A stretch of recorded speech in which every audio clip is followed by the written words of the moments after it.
UEFA champions ലീഗിൽ Inter മിലാനെ വീഴ്ത്തി Atletico Madrid ക്വാർട്ടറിൽ. ഇന്ന് നടന്ന രണ്ടാം പാദ പ്രീ ക്വാർട്ടറിൽ പെനാൽറ്റി ഷൂട്ടൌട്ട് വരെ നീണ്ട പോരാട്ടത്തിനൊടുവിലാണ് അത്ലറ്റിക്കോയുടെ ക്വാർട്ടർ പ്രവേശനം.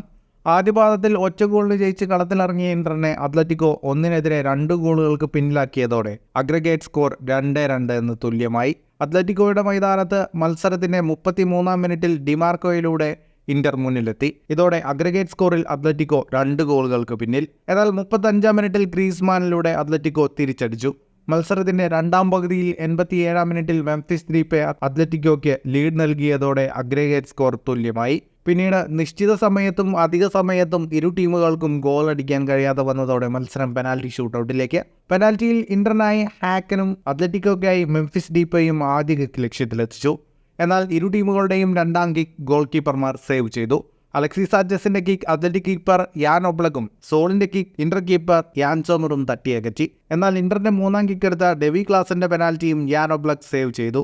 മറുവശത്ത് റോഡ്രിഗോ റിക്കൽമയുടെ കിക്ക് ഗോൾ ആവുകയും ചെയ്തു.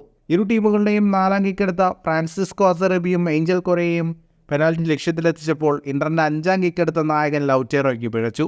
അർജന്റീൻ താരത്തിന്റെ കിക്ക് ക്രോസ് ബാർ നേരെ മുകളിലൂടെ പറന്നു. ഇതോടെ ഷൂട്ടൌട്ടിൽ 2-നെതിരെ 3 പെനാൽറ്റികളുടെ മുൻതൂക്കത്തിൽ അത്ലറ്റിക്കോ ക്വാർട്ടറിലേക്കും ഇന്റർ വീട്ടിലേക്കും പറന്നു. ഫുട്ബോൾ ലോകത്തെ കൂടുതൽ വാർത്തകൾക്കും വിശേഷങ്ങൾക്കുമായി സ്പോർട്സ് കഫേ പോൾ തന്നെ സബ്സ്ക്രൈബ് ചെയ്യുക.